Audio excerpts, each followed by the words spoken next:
Assalamualaikum warahmatullahi wabarakatuh. My name is Rahmadita and I will continue the presentation by Qadir. Here I wanna discuss about our three outlines.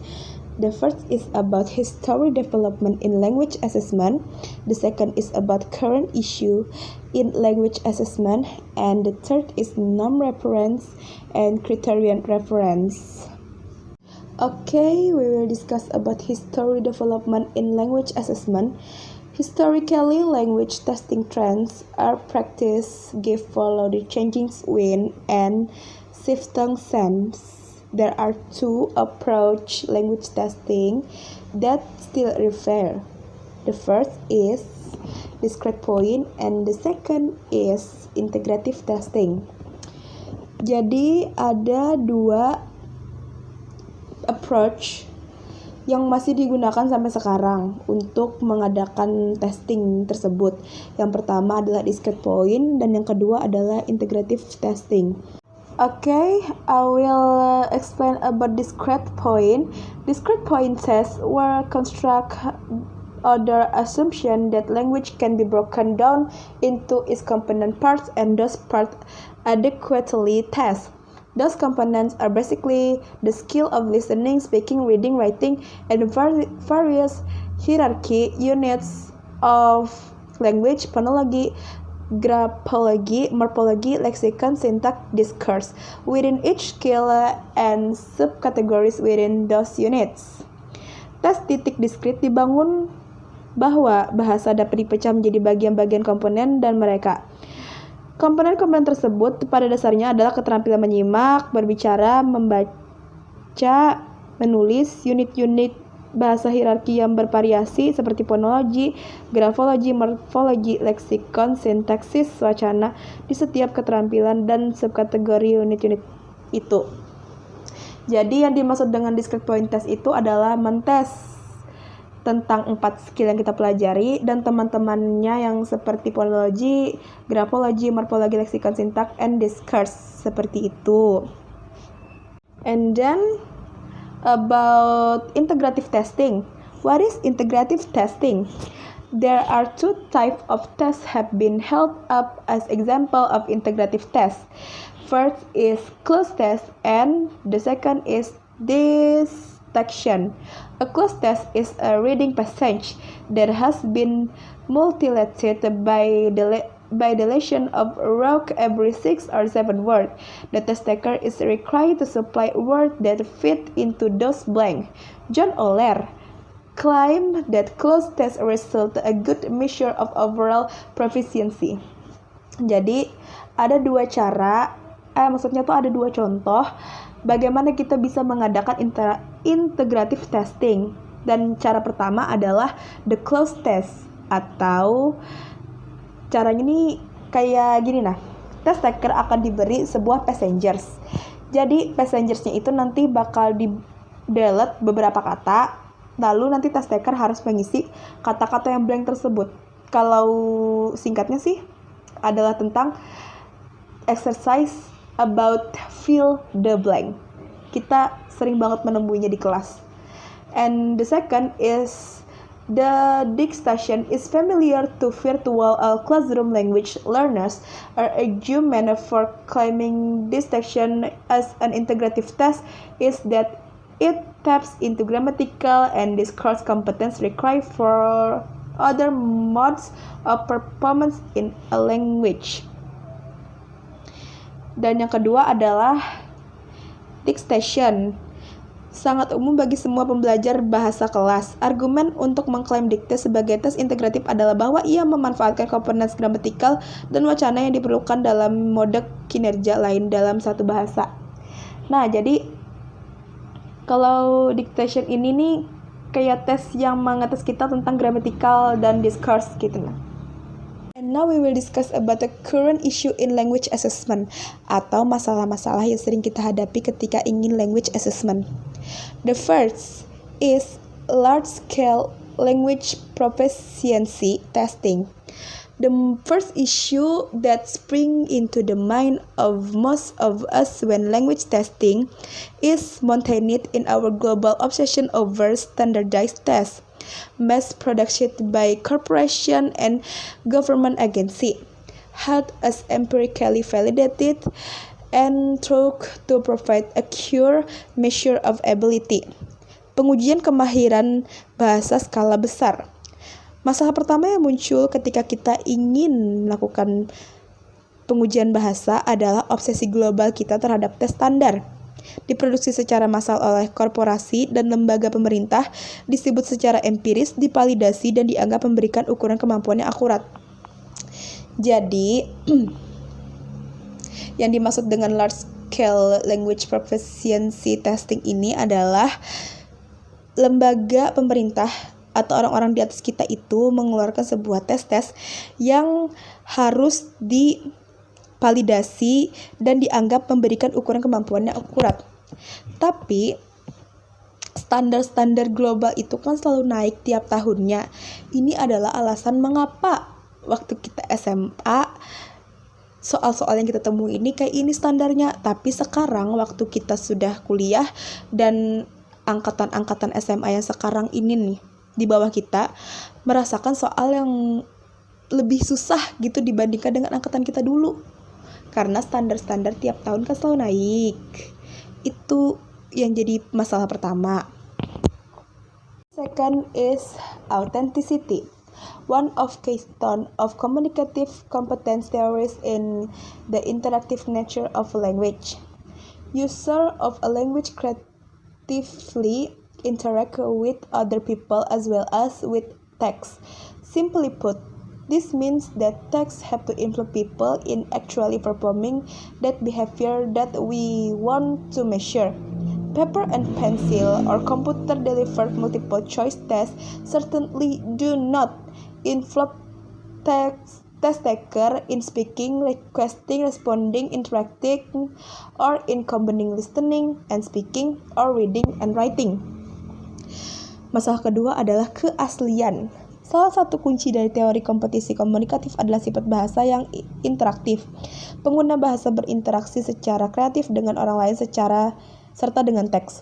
Sederhananya, ini berarti bahwa tes harus melibatkan orang-orang dalam benar-benar melakukan perilaku yang ingin kita ukur. Standar dan kertas dan pensil atau tes pilihan ganda yang disampaikan komputer secara pasti tidak melibatkan peserta dalam tes berbicara, meminta, menanggapi, berinteraksi, atau dalam menggabungkan pendengaran dan berbicara atau membaca dan menulis. Jadi, kita kan selama ini diberikan tes itu berupa paper and pencil dan multiple choice yang diberikan oleh komputer.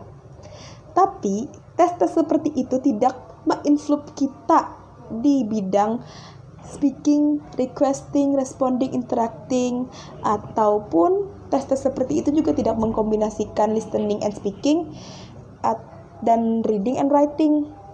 Jadi gimana ya, tes-tes yang kita hadapi itu memang meningkatkan kita mungkin di bidang membaca gitu, karena kan kita baca soal nih dan kita menjawabnya dengan pilihan-pilihan kan tinggal dicoret aja gitu yang mana jawaban yang ingin kita pilih.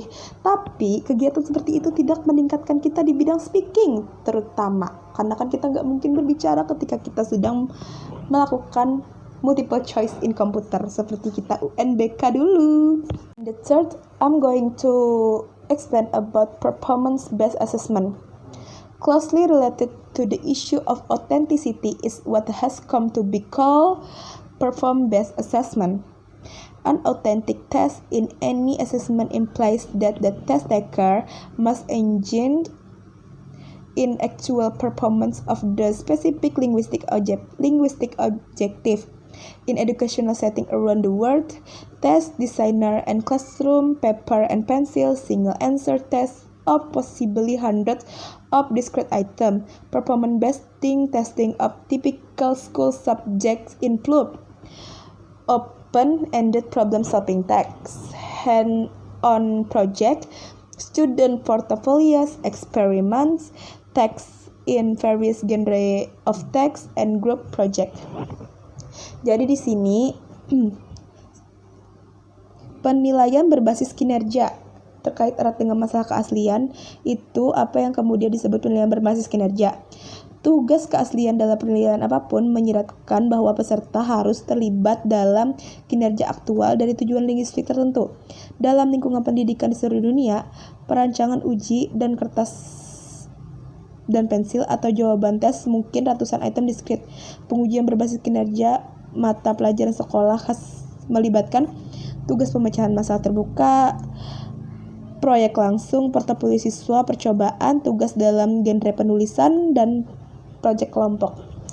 Jadi di sini masalahnya terletak pada 6 poin tadi. Jadi 6 poin itu sebenarnya juga harus diteskan. Tapi biasanya tes yang menteskan 6 poin tersebut itu juga berbentuk paper and pencil atau single answer test atau esai gitu. Sedangkan yang kita perlukan itu adalah terjun secara langsung gitu atau performance based assessment, melakukan kinerjanya secara langsung. Tapi yang jadi kendala dalam hal tersebut adalah money and time. Gak ada waktu dan gak ada uang. Karena open-ended problem solving text, hand-on project, and group projects itu tuh kan tentu saja memerlukan waktu yang banyak. Dan experiments itu tentu saja kita memerlukan uang. Dan itulah yang menjadi kendala bagi sekolah-sekolah untuk melakukan tes tersebut. And then the fourth issue in language assessment is challenges from innovative theories of intelligence. Intelligence was once viewed strictly as the ability to perform a linguistic and logical mathematical problem solving. This IQ concept of intelligence permeated the Western world and its way of testing for almost a century. Since smartness in general is measured by time, discrete point tests consisting of many little items. But we also assume the responsibility for tapping into whole language skill, learning process, and ability to negotiate meaning. Our challenge was to test interpersonal, creative, communicative, interactive skill, and in doing so place some trust in our institution. Jadi, yang dimaksud dengan tantangan dari kecerdasan inovatif. Kecerdasan dulunya dipandang ketat sebagai kemampuan untuk melakukan A. linguistik dan B. pemecahan masalah secara matematis. Konsep kecerdasan IQ ini memungkinkan dunia barat dalam cara menguji selama hampir seabad karena kecerdasan secara umum diukur dengan waktunya. Tetapi kami juga mengasumsikan bertanggung jawab untuk memanfaatkan seluruh keterampilan bahasa, proses pembelajaran, dan kemampuan untuk menegosiasikan makna. Tantangan kami adalah menguji keterampilan interpersonal, kreatif, komunikatif, interaktif, dan dalam melakukan untuk menaruh kepercayaan kepada institusi kami. Nah, jadi dulunya itu, jika kita bisa melakukan linguistik dan memecahkan masalah secara logis matematis, kita tuh sudah dianggap pintar banget. Tapi sekarang kita selain daripada dua tadi, tantangan yang paling jelasnya itu adalah di menguji keterampilan interpersonal, kreatif, komunikatif, interaktif, dan dalam melakukannya. Nah, jika kita dites dan kita dapat mengimplementasikan berapa nih? 1, 2, 3, 4, 5, 6 hal tadi, itu baru kita bisa menyelesaikan tantangan dari kecerdasan inovatif tersebut. And the fifth of issue in language assessment is expanding alternative in classroom-based assessment. Current practice sees a great deal of action by teachers more and more involved in the creation of their own instrument and or the willing adaptation of published tests of their own classroom context. In what has been termed classroom-based teacher assessment, or more commonly simple classroom-based assessment, a number of current challenges and issue merge. Authentic assessment, performance-based assessment, formative assessment, designed to facilitate a student formative of language competence, informal assessment, and alternative in assessment. Jadi yang kelima ini adalah memperluas alternatif dalam penilaian berbasis kelas. Praktik saat ini melihat banyak tindakan oleh guru-guru semakin terlibat dalam kriteria instrumen mereka sendiri dan atau adaptasi yang tersedia dari tes melibatkan untuk konteks kelas mereka sendiri. Dalam apa yang disebut penilaian guru berbasis kelas atau lebih umum hanya penilaian berbasis kelas. Sejumlah tantangan dalam masalah saat ini, penilaian otentik, penilaian berbasis kinerja, penilaian formatif dirancang untuk memfasilitasi bentuk kompetensi bahasa siswa, penilaian informal, dan alternatif dalam penilaian. Nah, jadi yang dimaksud dengan memperluas alternatif dalam penilaian berbasis kinerja kelas adalah gini nih, guru itu kayak semakin terlibat tuh dalam menciptakan instrumen mereka sendiri atau cara mereka menilai. Padahal masalah yang harus dinilai itu adalah penilaian otentik, penilaian berbasis kinerja, penilaian formatif, penilaian informal, dan alternatif penilaian gitu. Jadi kayak agak melenceng di guru kayak gitu. Nah, seharusnya mereka itu mengumpati ini, tapi mereka malah menciptakan instrumen mereka sendiri dan ketika melakukan penilaian gitu. The last issue is ethical issue, critical language assessment. Test decider and the corporate socio-political infrastructure that they represent have an obligation to maintain certain standards as specified by their client educational institution. The standards bring with them certain ethical issues surrounding the gatekeeping nature of high-stakes standardized tests. Critical language testing research asks incisive questions about possible bias in large-scale testing and claim in some cases that such tests are the agent of culture, social, political, educational, and ideological agendas that shape the life of individual participant, teacher, and learners. Jadi ini adalah masalah terakhir, artinya masalah etika penilaian bahasa kritis. Perancang ujian dan infrastruktur sosial politik perusahaan yang mereka wakili memiliki kewajiban untuk mempertahankan standar-standar tertentu sebagaimana ditentukan oleh lembaga pendidikan klien mereka. Standar-standar ini membawa beserta masalah etika tertentu seputar sifat gatekeeping and tes standar beresiko tinggi. Penelitian pengujian bahasa kritis mengajukan pertanyaan tajam tentang kemungkinan bias dalam pengujian skala besar dan klaim dalam beberapa kasus bahwa tes tersebut adalah agenda budaya, sosial politik, pendidikan, ideologis yang menyangkut kehidupan masing-masing peserta, guru, dan pelajar. Jadi maksudnya ini, tantangannya ini adalah masalah etika penilaian bahasa kritis. Itu tantangan untuk para atasan kita. Mereka itu harus membuat tes yang sesuai dengan agenda budaya, sosial politik, pendidikan, dan ideologis yang membentuk kehidupan masing-masing peserta, guru, dan pelajar. Kayak gimana ya? Misalnya tuh kayak tes-tesnya itu harus sesuai juga dengan apa yang kita alami dalam kehidupan nyata kita dalam bidang budaya, sosial, politik, pendidikan, dan ideologis yang nantinya akan membentuk atau berhubungan dengan kehidupan kita masing-masing, serta kehidupan guru, serta kehidupan peserta, dan kehidupan pelajarnya kayak itu. Paham lah? Next, I will explain about norm reference and criterion reference tests. The first is norm reference test. Each test taker's score is interpreted in relation to be a mean, median, standard deviation, and or percentile rank. The purpose in such tests is to place test taker along a mathematical continuum in a rank order and little else. Artinya, dalam tes yang direferensikan norma, skor masing-masing peserta tes ditafsirkan dalam kaitan dengan rata-rata, median, standar deviasi, dan atau peringkat persentil. Tujuan tes adalah untuk menetapkan peserta tes sepanjang kontinum matematika di order peringkat dan sedikit lainnya.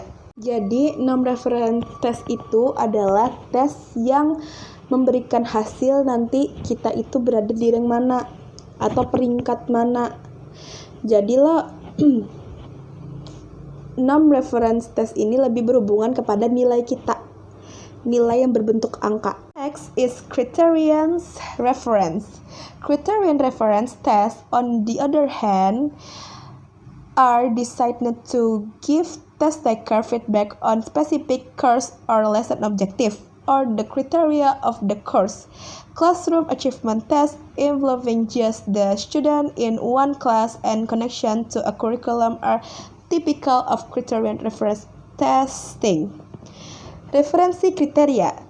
Tes yang direferensikan dengan kriteria di sisi lain dirancang untuk memberikan umpan balik kepada peserta tes tentang kursus atau tujuan pelajaran tertentu atau kriteria dari kursus tersebut. Para siswa dalam satu kelas dapat terhubung ke kurikulum adalah tipikal dari pengujian referensi kriteria. Jadi criterion reference test ini lebih jika norm reference itu mengarah ke angka, ini lebih mengarah kepada apakah kita mendapatkan hasil dari pelajaran yang telah kita pelajari selama ini. Tes ini menguji untuk mengetahui apakah kita telah mendapatkan feedback itu dari semua lesson course yang telah kita pelajari selama ini. Okay, that's all from me, and I'm sorry if I have a lot of mistake, and I'm sorry if my blibet in when I talking something. And next we will continue by Andi. Thank you. Assalamualaikum warahmatullahi wabarakatuh.